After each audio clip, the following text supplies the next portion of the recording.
Good morning students. BCom third year की business management की हमारी क्लास में बात चल रही थी किस चीज की, कारखाना अधिनियम 1948 से संबंधित। उसका हमारा फोर्थ पॉइंट चल रहा था स्वास्थ्य संबंधी प्रावधान से संबंधित। उसके हमने 3 सेक्शंस कर लिए थे। तो चौथा सेक्शन है, उसमें हमारा क्या, धूल धुआं की निकासी, धूल और धुआं की निकासी, धारा 14। इसमें क्या होगा, जहां वो श्रमिक कार्य कर रहे हैं, ठीक है ना, तो वहां पर निश्चित रूप से धूल भी उठती है, धुआं भी निकलता है। कुछ मशीनें ऐसी होती है जिनसे धुआं निकलता है, तो वो धुआं उसी कमरे में नहीं फैलना चाहिए, उसकी निकासी की पर्याप्त रूप से व्यवस्था होना अति आवश्यक है। अगर वो वहीं फैलता रहेगा तो क्या सांस के जरिए उन श्रमिकों के भीतर शरीर में जाएगा, जिससे उनको शारीरिक नुकसान हो सकता है। इसलिए जहां भी वो श्रमिक कार्य कर रहे हैं, अगर वहां उस मशीनों से, उस कार्य से धूल उड़ रही है या धुआं निकल रहा है, तो उसकी निकासी की पर्याप्त रूप से व्यवस्था हमारे कारखाना अधिनियम 1948 की धारा 14 में की गई है। उसके बाद कृत्रिम नमी या आर्द्रता, नेक्स्ट पॉइंट है इसी में, कृत्रिम नमी या आर्द्रता, यह है सेक्शन 15। मतलब कृत्रिम नमी, जहां पर वो श्रमिक कार्य कर रहे हैं, ठीक है, तो वहां पर उस वस्तु को, जिस वस्तु को वो बना रहे हैं, उसके लिए, उस वस्तु के लिए जितना टेम्परेचर होना चाहिए वो भी होना चाहिए उस कमरे का, प्लस इसके अलावा वो कार्य कर रहे हैं और वहां बहुत ज्यादा अधिक उच्च तापमान है, ठीक है ना, गर्मी ज्यादा है, तो उसके लिए वहां पर पर्याप्त मात्रा में नमी की व्यवस्था, और नमी की व्यवस्था किससे होगी, कूलर या पंखे वहां पर लगाए जाएंगे, ठीक है, वो होना चाहिए। या ज्यादा ही सूखापन आ रहा है तो उसके लिए वहां पर पानी की व्यवस्था या जो भी उचित व्यवस्था होनी चाहिए वो वहां पर अवेलेबल करवानी ही होगी इस कारखाना अधिनियम 1948 की धारा 15 के अकॉर्डिंग, ठीक है। देखिए, मैंने आपको एक बात पहले भी कही थी कि बी प्रैक्टिकल अगर ये बातें करें तो पॉसिबल नहीं है। ये चीजें कागजों में तो जरूर है, लेकिन कई जगह श्रमिक अब कार्य कर रहे होते, धूप में कार्य कर रहे होते, तो वहां पर उनकी कौन से पंखे की व्यवस्था की जाती है। लेकिन अब मैं इसकी बात काट नहीं रहा, बात कर रहा हूं नियम की। नियम ये है कि वहां पर ये सारी व्यवस्थाएं होनी अति आवश्यक है, होती नहीं है, कुछ जगह तो होती है। मैंने आपको एक बात और बताई थी कि इंडस्ट्री लॉ में एक कारखाना मालिक लगभग 90% से 95% तक नियम पूरे करता है, बाकी नियम उससे भी रह जाते हैं। पूरे 100 के 100 नियम कोई भी व्यक्ति पूरे नहीं कर पाता है। उसके बाद बात आती है भीड़ में बचाव, धारा 16। मतलब जहां श्रमिक कार्य कर रहा है वहां ज्यादा भीड़ भड़ाके वाला एरिया नहीं होना चाहिए।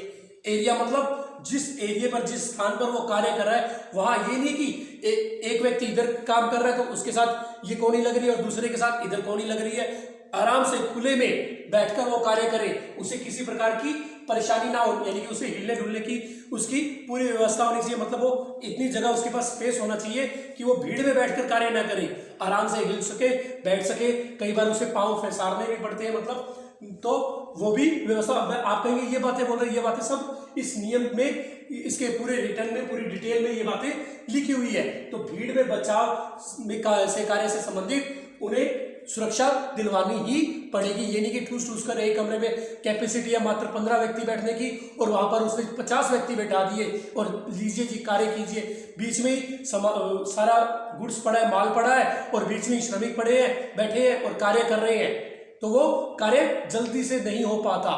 कोई चीज किधर पड़ी होती है, कोई चीज किधर पड़ी होती है, और बीच में इधर उधर से जाते हैं तो क्या होता है, भिड़ते हैं ना एक दूसरे के साथ, तो वो चीज हाथ से छूट गई, मान लीजिए कांच की है तो टूट जाएगी ना, तो आराम से कार्य कर सके ऐसी व्यवस्था उसे कर देनी होगी एक कारखाना मालिक को। नेक्स्ट पॉइंट है प्रकाश की सुविधा, प्रकाश की सुविधा,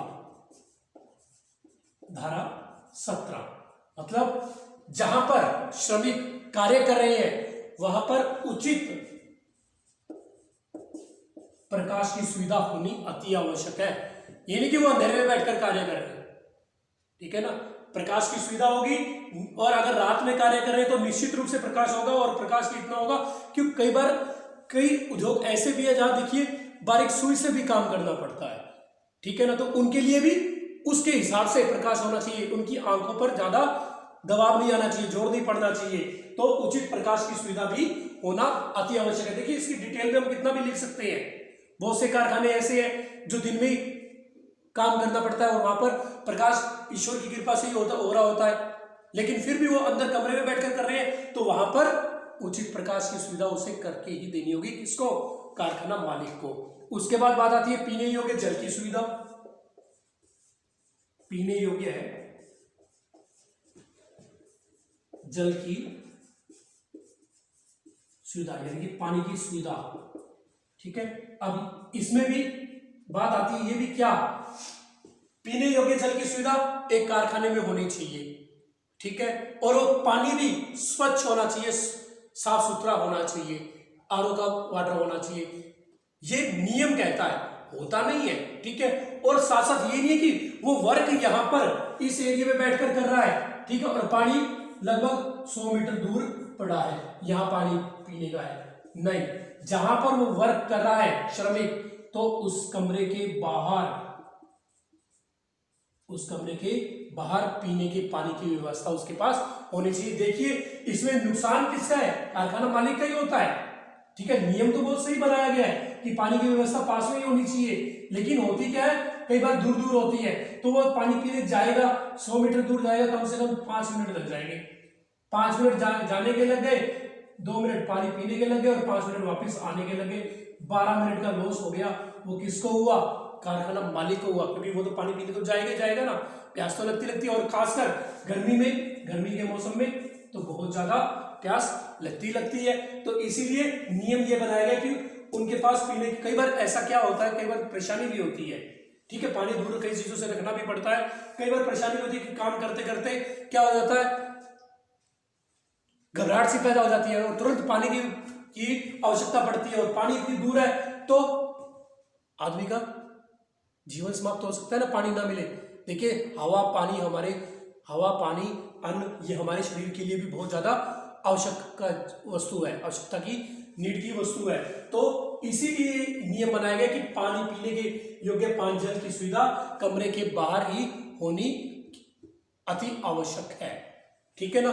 रूल्स है जो बनाए गए हैं, ये नहीं कि वो बहुत ज्यादा दूरी पर पड़ा हो, यानी कि कम से कम उसके 1 या 2 मीटर या ज्यादा से ज्यादा कमरे के बाहर 10 मीटर की दूरी से अधिक नहीं होना चाहिए। उसके बाद बात आती है शौचालय एवं मूत्रालय की व्यवस्था। शौचालय एवं मूत्रालय की सुविधा या व्यवस्था, ठीक है। इससे संबंधित बात आती है, ये 19 नंबर पॉइंट है, यानी कि शौचालय एवं मूत्रालय की व्यवस्था। ये नहीं कि जहां भी जेंट्स है जाकर कहीं भी दीवार के पास खड़ा होकर कर ले, ऐसा नहीं। देखिए ये कहने की बात नहीं है, ये लिखी हुई बात है। उसके लिए फैक्ट्री के परिसर में, कारखाने के परिसर में एक अलग से शौचालय की यानी कि और मूत्रालय की व्यवस्था होना अति आवश्यक है। देखिए हालांकि सभी सुबह फ्रेश होकर आते हैं, कई बार पेट में गड़बड़ हो जाती है तब फ्रेश होने जाने पड़े, तो इसीलिए शौचालय की और मूत्रालय की, पेशाब करने की व्यवस्था भी होना अति आवश्यक है उस कारखाने में। ये नहीं कि परिसर से बाहर हो, ये व्यवस्था परिसर के भीतर होनी चाहिए, ठीक है। इसकी व्यवस्था चाहे 1 या 2 हो सकती है। इसकी व्यवस्थाएं यूरिन पास आउट की व्यवस्थाएं, यानी कि उसके लिए 4 अलग 4 या 5, यानी कि या जितने फैक्ट्री में वर्कर कार्य कर रहे हैं उनकी सुविधा के अकॉर्डिंग, मतलब जितनी कैपेसिटी, मतलब ये नहीं कि हम कहते हैं कि 100 व्यक्ति कार्य करें तो 100 हो, नहीं, मतलब 5 से काम चल सकता है या 10 से, अधिकतम मिनिमम 5 होने अति आवश्यक है। उसके बाद नेक्स्ट पॉइंट आता है थूकदान एवं पीकदान की व्यवस्था, धारा 20। मतलब कुछ श्रमिक तंबाकू चबाते हैं, कुछ श्रमिक तंबाकू नहीं भी चबाते लेकिन उनको खंगार आ जाता है, मतलब बलगम आ जाती है, या उन्हें कुछ पीकने की थूकने की व्यवस्था वहां पर होनी अति आवश्यक है। मतलब ये नहीं है कि वो कहां पर हो, 100 मीटर दूरी पर या 50 मीटर दूरी पर या 10 मीटर दूरी पर, जहां वो कार्य कर रहा है उस कमरे के बाहर आउटसाइड में थूकदान और पीकदान की व्यवस्था होना अति आवश्यक है। यानी कि ये कारखाना अधिनियम 1948 की धारा 20 में ये व्यवस्था भी की गई है। यही बात मैंने आपको पहले भी कही कि जहां पर वर्कर कार्य करते हैं ये सारी फैसिलिटी होना अति आवश्यक है, नियमों के अकॉर्डिंग होती नहीं है। तो आज के लिए हम इतना ही करेंगे, कल हम इसके नेक्स्ट पॉइंट्स के बारे में चर्चा करेंगे। Okay, thank you.